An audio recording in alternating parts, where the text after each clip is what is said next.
My name's John and I'm a collector of vintage and classic motorcycles, and along with my dad and my friend Tom, we've pulled together a collection of quite varied bikes, and today I'd like to talk to you about this one in particular, which is a 1938 Brough Superior SS80 model. Now, Brough Superiors were built by a man called George Brough, who was born in Nottingham in 1890. His passion for motorcycles was derived from his father, who had a small engineering business which went into the manufacture of motorcycles in 1902.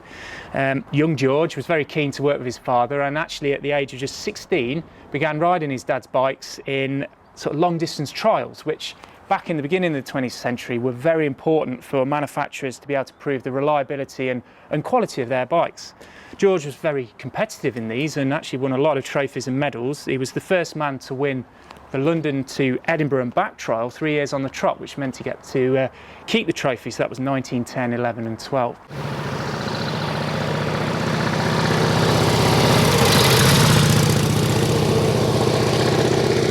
George Brough's father built these bikes under the name of Brough Motors, and they were V-twin machines, and they were fast and they were reliable, but he decided to look at other configurations in terms of manufacturing his bikes, and he started to prefer more the flat or horizontally opposed twins as opposed to the sportier V-twins. Now, young George Brough, he liked the faster bikes, and that's when the split started to happen. He had thoughts of manufacturing his own bikes. The First World War came along, and it was then in 1919, once the war finished, that George really set about designing his own motorcycle that would be a fast V-twin solo motorcycle.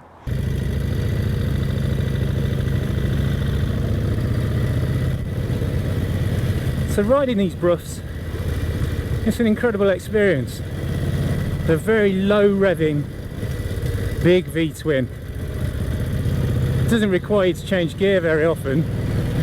It will pull in pretty much every gear. I mean, it's a 4-speed box. It will pull in fourth from as little as sort of 15, 16 miles an hour. It's very easy and comfortable. Very long wheelbase, soaks up the bumps pretty well. These front Druid girder forks.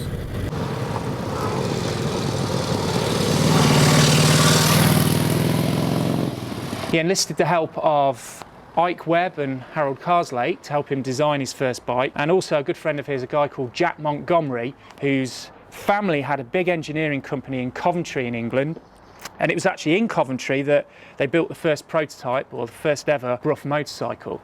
Now, George would ride this bike to and from Nottingham and Coventry. He was really pleased with the performance and pleased with the bike, and he thought there's an opportunity here. So he set about setting his own company up with the help of his father in Nottingham. Now, Nottingham hasn't really got a background of engineering as such. It's known as, you know, for Robin Hood and Boots the Chemist and rally bicycles, but there wasn't any sort of well-known manufacturers. So it's interesting that he set it up in Nottingham, but it was his hometown, and he started to manufacture these very high quality V-twin motorcycles.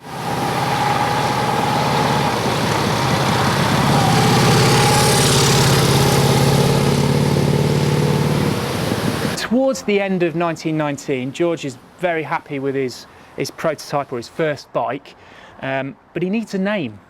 So endless conversations abound in the local pub about what he could call his bikes, and there was a chap that was overhearing this conversation for probably the 10th time, called Bob Blay, and he turned around to George and said, "Listen, if your bikes are so good, why don't you just call them the Brough Superior?" And that's where the name came from, and it stuck. And it did suit the bike, but it did annoy his dad a little bit, because George's dad then said, "Well, does that make my bikes the Brough Inferior?" But there you go. In 1920, George launched his manufacture of these bikes, and for example, at the 1920 Olympia show, which was the big world forum for the motorcycle industry, there were 160 machines displayed there, and no fewer than 50 of them were V-twins, but all of them were displayed with sidecars. So George immediately hit onto a niche here, or an opportunity, that he could produce a big V-twin that was a solo bike and could be ridden as a solo mount.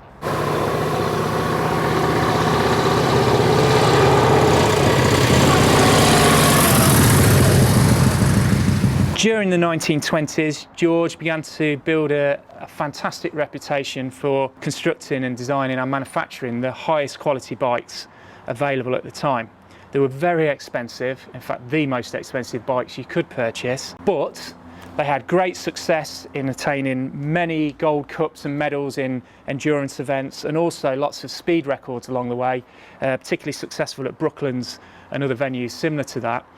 They were all powered by what was the most powerful and sporty engine at the time, the JA Prestwich or JAP V-twin engines, and George himself was a serious competitor and very successful on the various events that he took part in. It was during the 1920s that you start to see that George really is a larger-than-life character. I think there was nobody that encapsulated the roaring 20s more than George Brough. His sort of exuberance for loving life and its the finer things in life, certainly.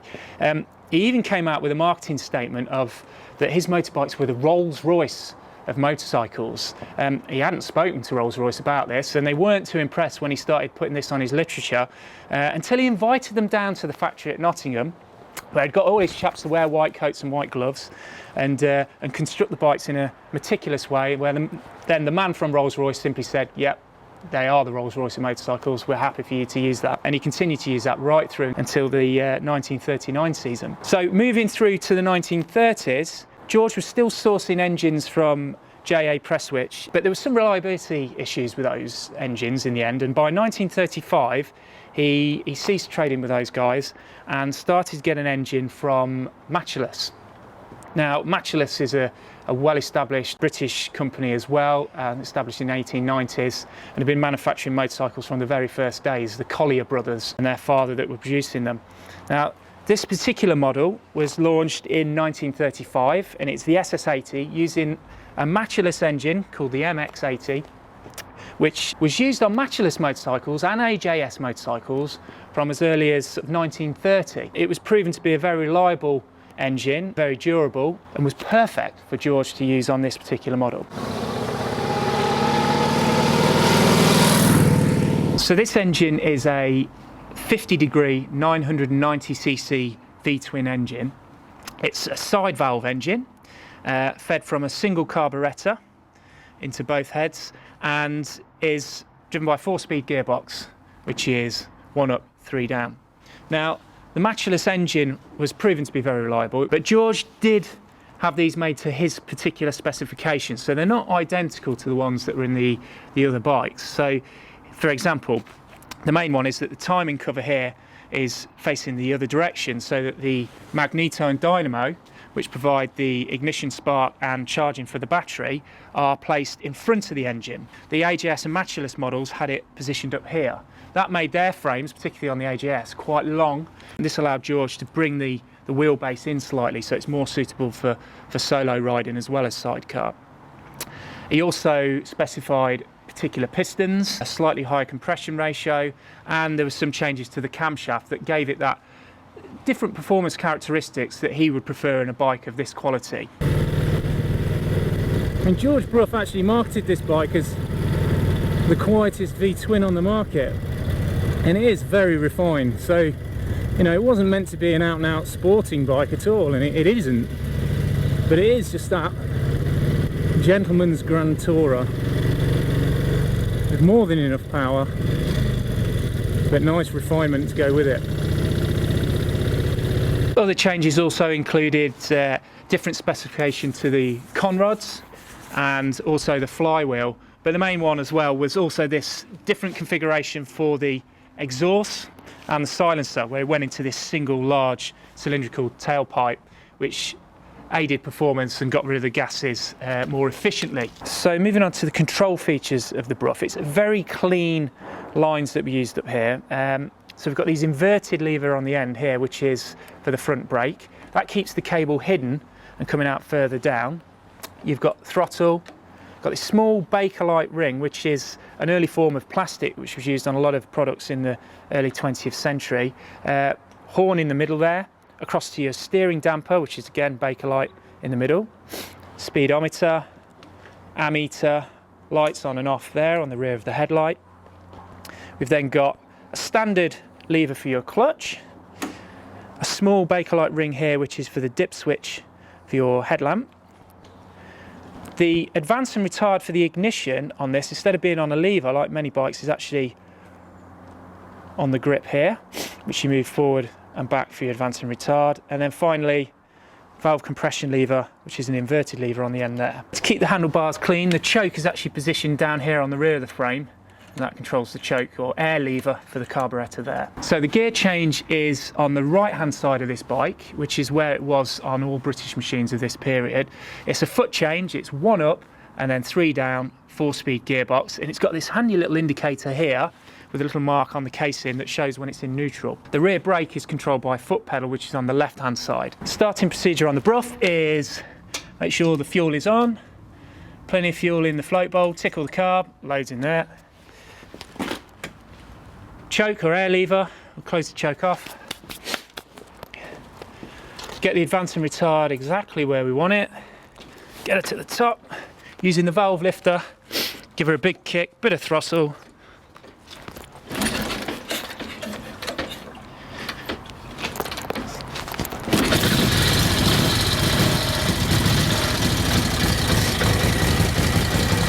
Let the oil get round a little bit, we'll turn the choke off.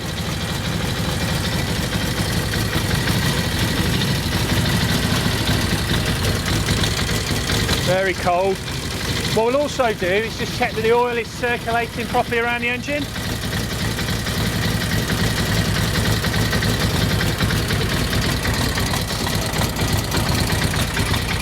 So you can see in there that the oil returning oil back up to the tank, so it's flowing around the engine. When it's really cold, the oil remains really thick until it gets up to temperature.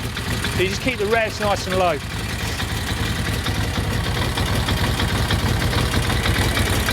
There we go. The gearbox on these was also sourced from an external company, originally manufactured by Sturmey Archer. Sturmey Archer became part of Rally Cycles, which were based in Nottingham as well. This was originally a hand-change gearbox. It was also used by Norton. They were supplying them to Norton and other manufacturers, but Sturmey Archer stopped making these gearboxes in the early 30s, and Norton actually bought the rights to manufacture them, and they improved it, made it this foot change version, but they had to fit this section on top, which gave it the nickname the doll's head gearbox because of this feature here, looking a little bit like a doll's head on top. George specified these. This particular type of gearbox was used on the Norton International, which was their sporty single, so it's got quite good ratios for acceleration. But you can see here this panel that's sort of flattened out. That would have originally had Norton written on it, but then Brough would take it back to their works and machine those out so it didn't have the Norton name on it. Same with the engine. Obviously this would have had Matchless written on it, or AJS. Brough would have their brand and their model written on the front of it, so it was clear that it was a Brough Superior engine.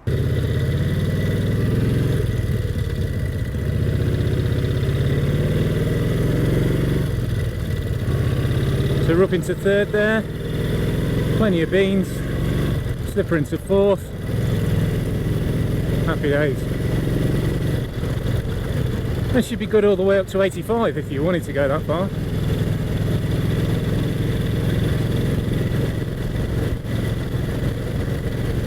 One of the most distinctive features of any Brough motorcycle is its petrol tank. Now, right from day one in 1920, George used this saddle tank design with a sort of torpedo front, which gave it a truly aesthetically pleasing look, with these huge chrome panels, gold lining around the top. The early bikes had 2 filler caps on top, one for petrol, one for oil, and even by the late 30s, where the tank had got much larger, it still retained this feature of the 2 caps, which was just an aesthetic thing by now because they both contained fuel or petrol, and the oil was kept separately in a tank at the rear. But it maintained that singular look that is so distinctively Brough right from 1920 through to sort of 1939-40 when they manufactured their last motorcycles.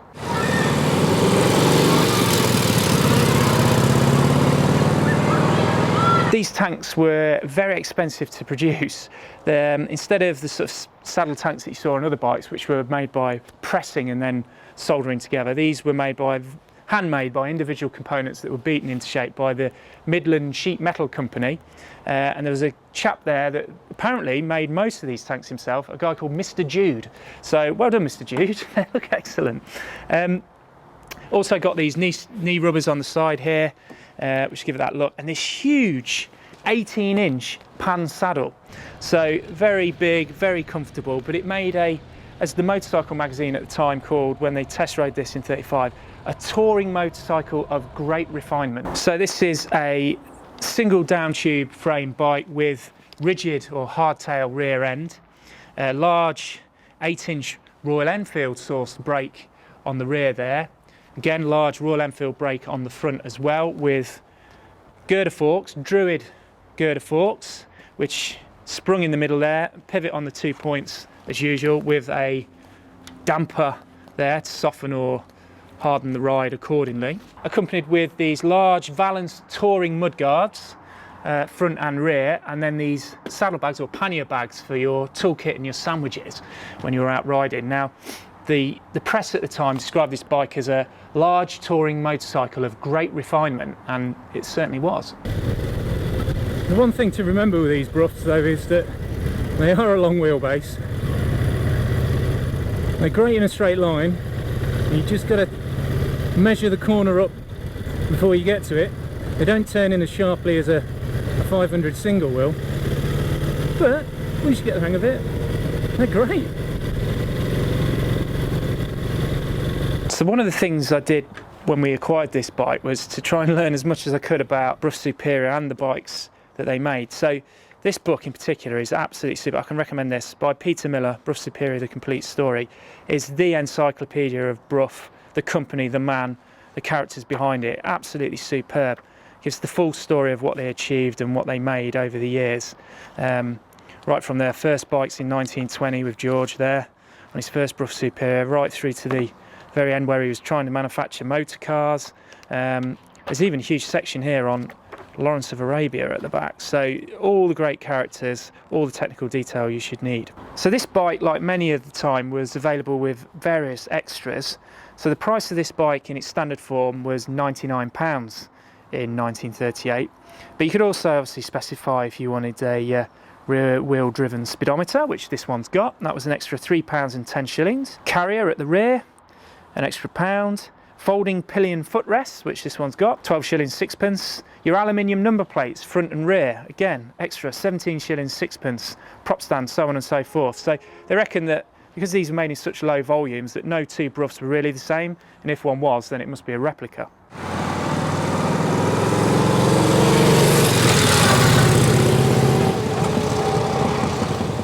One other optional extra that was specified on this bike was the sprung pillion pad or seat, which would have gone on the rear mudguard there, sprung at the front and the rear of the pad, so it would have provided quite a bit of comfort as you were riding along and allowed you to go 2 up. So when we acquired this bike, which was fairly recently, it was in very good mechanical order, but it was a little bit tired in places, so my dad and myself set about sprucing it up a little bit, giving it a bit of light cosmetic refurbishment to try and improve it. So the wheels were rebuilt with new rims. We stripped the brakes and the hubs and had those repowder coated. Took the tank off and gave that a good clean. We also touched up the frame in various places, repainted the barrels and the heads to give them a smarter appearance. And there's a few other things we want to do maybe this winter as well, replace some of the rubbers that are worn and 1 or 2 other bits, but it just sort of gave it a bit more shine, if you like, but still maintained plenty of patina and age to it as well.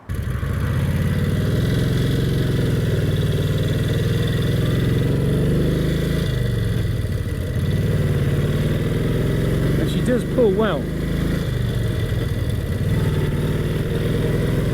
Great acceleration for a bike that's well over 80 years old. So we've also got quite a reasonably extensive history file with this bike, which is always important when you buy a classic motorcycle. You want to find out as much about that particular machine as you can. This one was owned by a chap called Terry Crowley, who was a well-known Brough enthusiast. He purchased it in the 1950s and owned it for 40 plus years. It was then owned briefly by Titch Allen in the 1990s, who was a personal friend of George Brough and was best known as being the founder of the Vintage Motorcycle Club, or the VMCC, here in the UK. So a very well-known character in the classic world. We've also got a copy from the Brough Superior club. It's always important to try and join the clubs when you buy these bikes that are relevant for it. They hold all the records at the Brough Club factory records, and we've got a copy of the original factory dispatch card for this bike. Now that displays the full specification of the machine, but more importantly the engine, frame, gearbox, petrol tank numbers that can show how original or not a particular bike is, and this one is the original frame and engine, which is good to know. 6-volt electrics on this bike, so the headlamp is almost adequate. I wouldn't recommend riding one in the dark. It's just a nice, easy-going engine, plenty of oomph to get you where you need to go in style and comfort.